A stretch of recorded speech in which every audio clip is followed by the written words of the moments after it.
Hello, beautiful souls. Welcome back to Atmanexus. This is episode 8, and once again, I'm joined by my dear friend Jude. Welcome back, Jude. Thank you, Siddharth. It's great to be here with you. Same here. So, to my dear, lovely audience, have you ever stopped and wondered, am I really choosing myself, or am I simply avoiding life? We have all heard these phrases: protect your peace, choose yourself, set boundaries, you can't pour from an empty cup. They all sound beautiful, and often they are. But have you ever asked yourself who is speaking? Is it awareness? Or is it the ego wearing the mask of healing? Today, we are not questioning whether Self love is important. it absolutely is. The real question is, when does self love become growth? And when does it quietly become selfishness? If I talk about the Bhagavad Gita, it speaks about acting without attachment.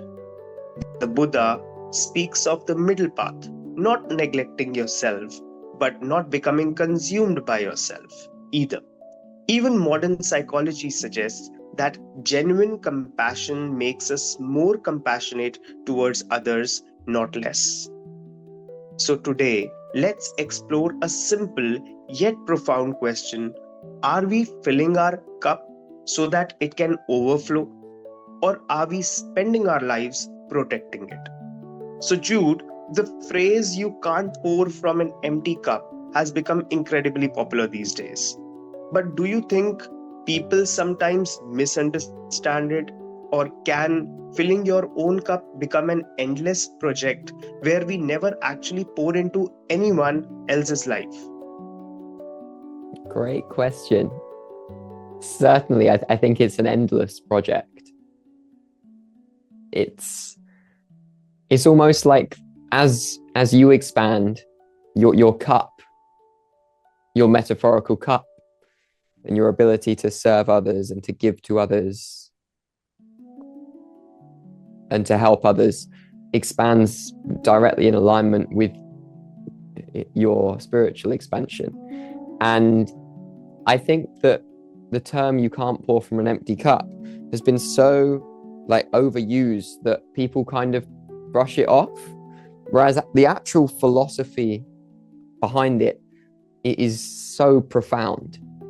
And the more you really think about it and see how it relates to your own life and your own experience, there's so much truth and wisdom in it. Because if your cup is half full, then to give to others means you have less.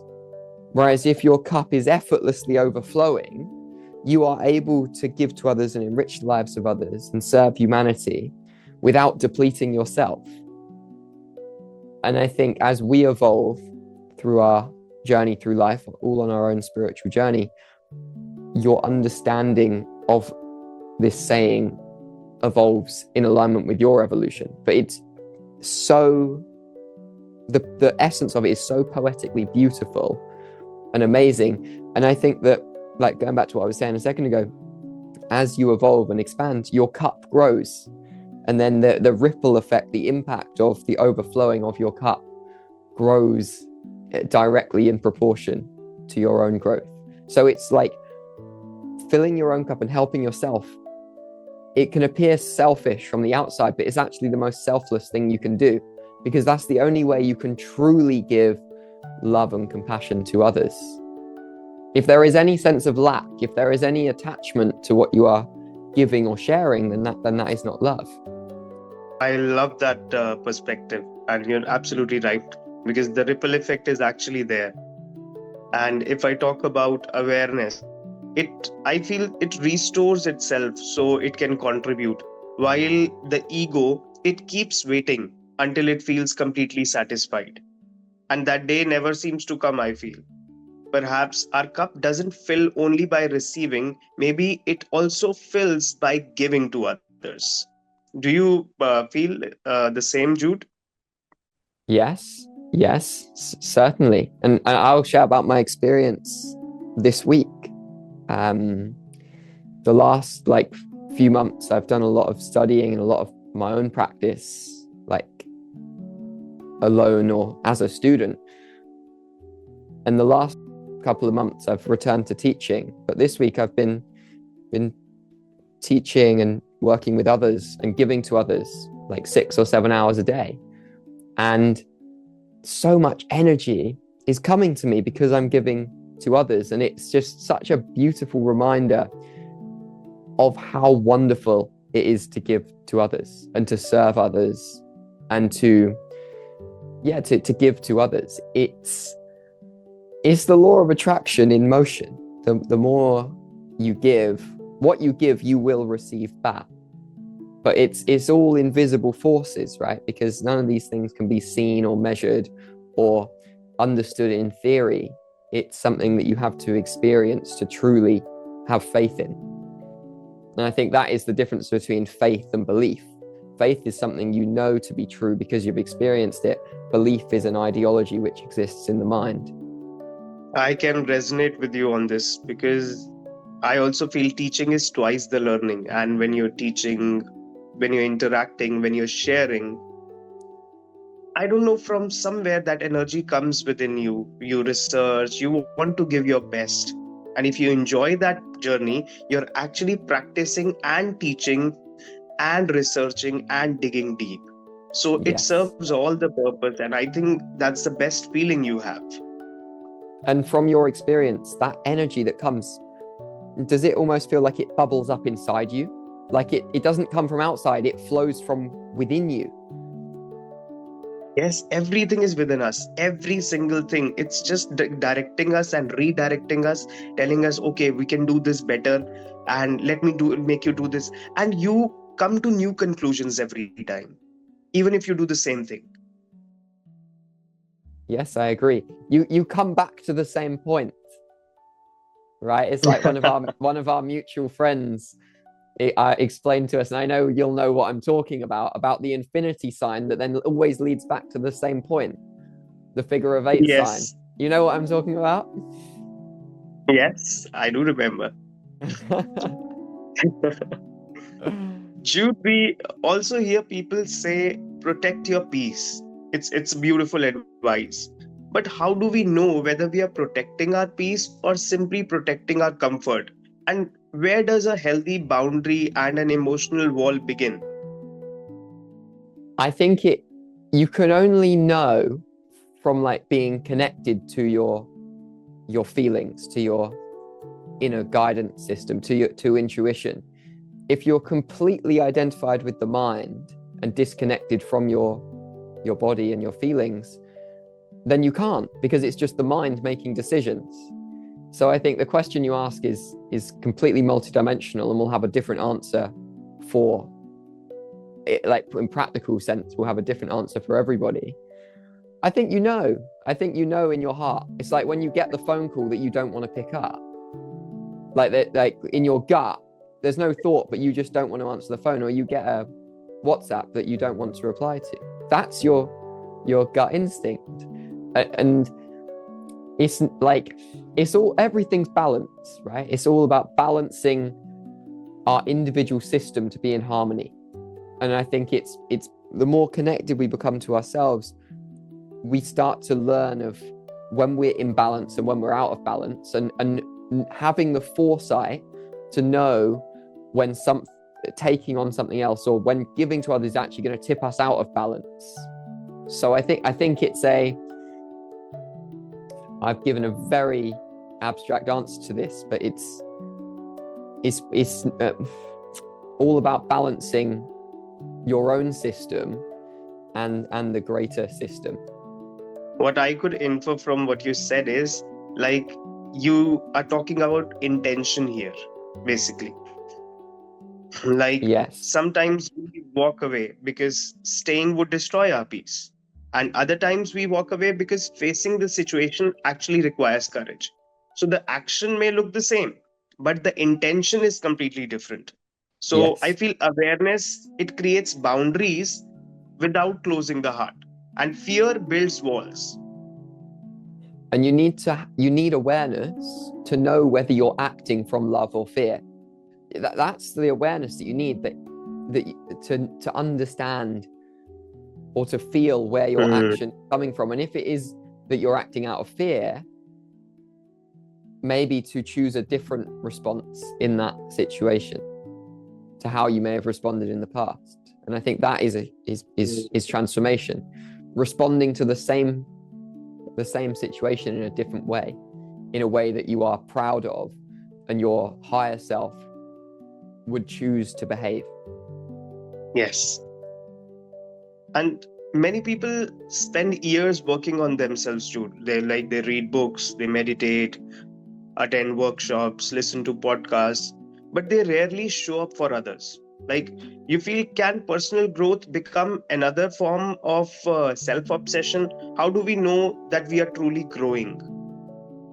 I think that can only be known in your heart, in your experience. It's all about your intention, because it's like self-help can become a form of escapism. Every time you feel anxious or upset, if your default thing is just to listen to a podcast or to meditate because it balances your state, but you never go beyond that, then actually you're not doing it for the right reasons. If that cycle is the only cycle you know, I think that kind of touches on what you were asking. Personal development just becomes a coping mechanism. Your transformation will never happen because you have identified like self-help practices with coping and just staying in balance. Without changing your relationship with the practices and changing your relationship with yourself, you will not experience that inner expansion and inner transformation. Yeah, you have touched on deep aspect of it. But yes, like what I really wanted to ask was also that people do a lot to build themselves, meditate, read books. Okay, I'm working on myself. That's self-love. But when it comes to helping people, they are rarely seen because they are so busy working on themselves. I feel that warmth is missing. And maybe growth isn't measured by how much we know. Maybe it's measured by how differently people experience us. Are we becoming kinder, more patient, more compassionate? And wisdom that never touches another life, I feel that remains incomplete. What's your take on this? Yes, I agree. I think you make a very, very, very good point. I think that like the result of doing this work and like reading books is very good. Meditating is very good. Taking time for yourself is very good. But if you never share it, if you keep it to yourself, it's a bit like having a good joke. You know, if you've got a good joke, would you want to just hide under the covers and tell it to yourself? Or would you want to share it with others and enrich the lives of other people with that joke? Yes. Right? And I think that from my experience of the like spiritual journey and unfolding is that I want to share with others. I want to be kind and compassionate and loving towards other people. That is actually what brings me the most joy and the most energy is sharing love, kindness, compassion with others. And it's like across all religions and spiritual texts, love, kindness, compassion, and becoming an embodiment of those is spirituality. Right? It's not about locking yourself away in a room and just reading all the books and memorizing it. It's about becoming the light.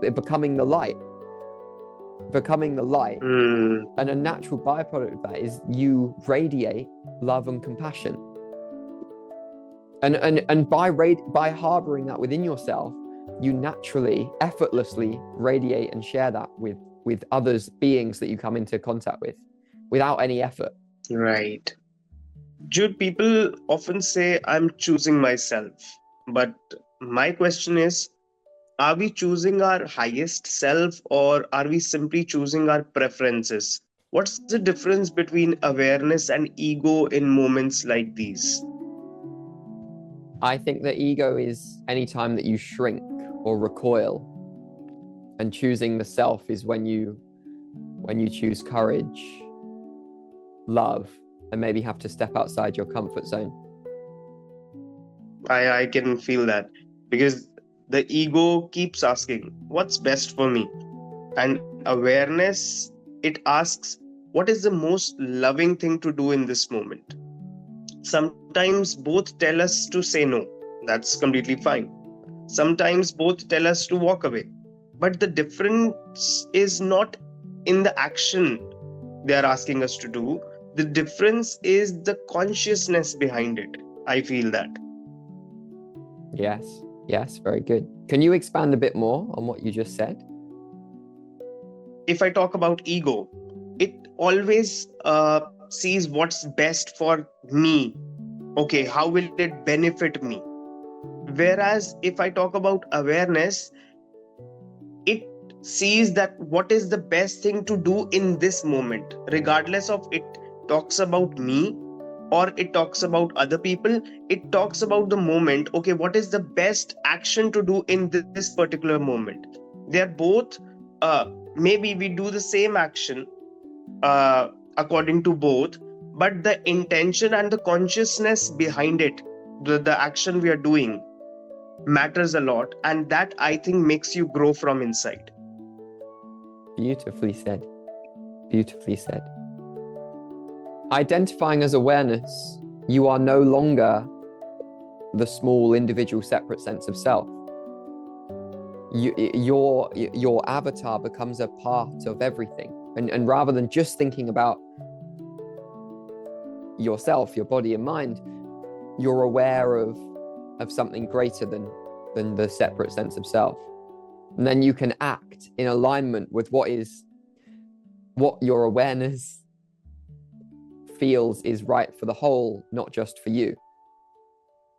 Because it's like in many situations, and I'm sure everyone listening has experienced this, what you want actually may not be what is needed in that moment. It's like if you see a baby in the street that's been left alone, but you feel tired, so you have the choice. Your ego wants you to go home and go to sleep because you're tired, but actually, is it not your duty to make sure that baby is safe and find its parents, or at least make sure it's in a safe environment where people are looking after it? Right, you've expanded it so well. The example I've given is obviously quite extreme, but that same example is happening every day in all of our lives. Yes. So, Jude, if someone listening today wants to know whether their self love is genuine or simply ego in disguise, how can they tell that? Firstly, only they can know that. And they have to be really honest with themselves and sit with themselves in the silence and really look at the source that their thoughts, choices, and actions are coming from. Because I think you always know. I always know. I feel like either a shrinking or an expansion within me. It's not about being perfect at all, but with deeper and deeper awareness, slowly, it unfolds. And you effortlessly switch to acting more from awareness than the fearful separate self. And yes, we can always sit in silence and ask ourselves some honest questions. Like before acting, we can ask, am I acting from love or from fear? Am I creating distance to heal or simply to avoid? Will this choice make me more compassionate tomorrow or only more comfortable today? Because awareness doesn't make us smaller, it makes us more available to life. I feel that. And eventually you become one with life. The question, what is awareness? The nature of awareness is existence, consciousness, bliss. Sat, Chit, Ananda. Existence, consciousness, bliss. That is the nature of awareness. And who does not want to live in bliss? Do you want to live in bliss, Siddharth? Yes. Yes. Always. Then awareness is very good. Always. Yes, the way of having a bliss and a short-lived bliss and an ultimate bliss, it is different for different people, I feel. Yes, it constantly evolves. Like everything is in a constant state of flux, it constantly evolves. Because there will be some people listening to this going, they've almost recoiled from that. And they're going, no, bliss to me is going to the cinema and drinking alcohol and eating chocolate cake. Yeah. And at their current level of consciousness, that may be bliss to them. But there is a completely different source and experience of bliss that exists in reality, that is accessible to every single human being on the planet.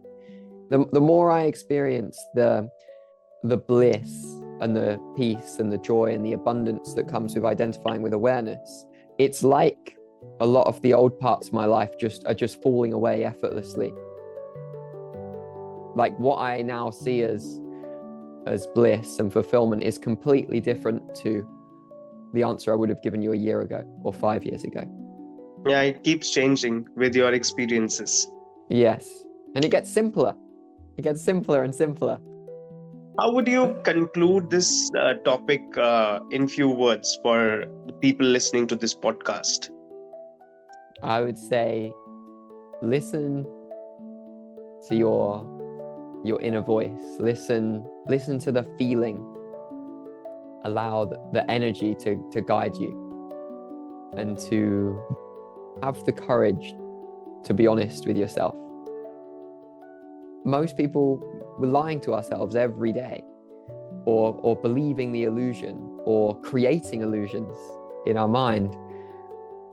But the only way to start to unpick or explore what is illusion and what is reality is to consciously spend time with ourselves and examine ourselves, and being aware of what's happening outside, but also within us. So much of our attention in the modern world is going outside. We're letting all our energy, all our attention dissipate outside ourselves. Take 10% of the attention and the energy that you're shining outside of yourself on your career, making money, external relationships, your external appearance, whatever it is.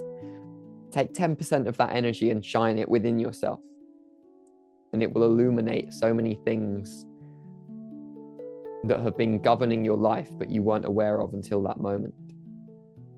You've said something so beautiful to contemplate upon. And we often imagine the cup as something we must fill in isolation. But perhaps human beings were never designed that way. If I talk about psychology, many studies in psychology have repeatedly shown that generosity, it activates the reward system, the reward pathway in the brain. It increases feelings of connection and well-being. It's almost as though life whispers a quiet truth. Some cups are filled not by holding, but by flowing. A river remains fresh because it moves. A pond grows stagnant when nothing leaves it. Maybe the same is true for human heart as well.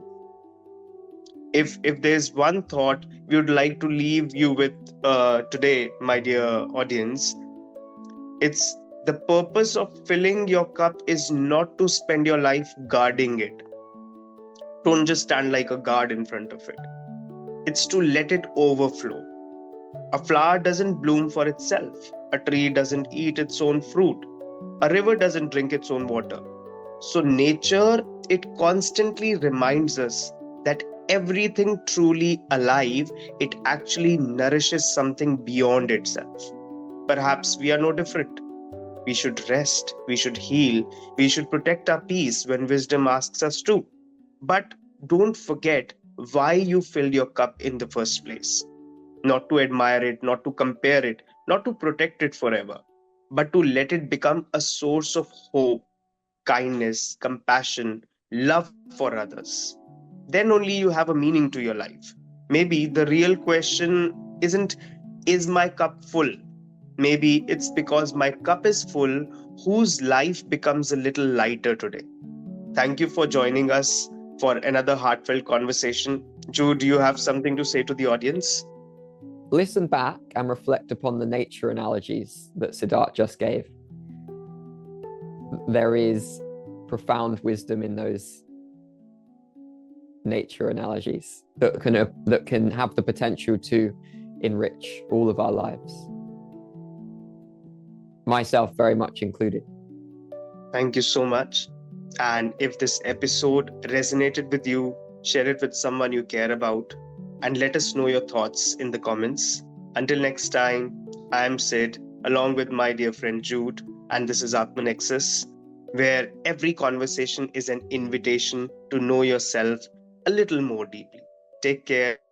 See you all soon. God bless you all.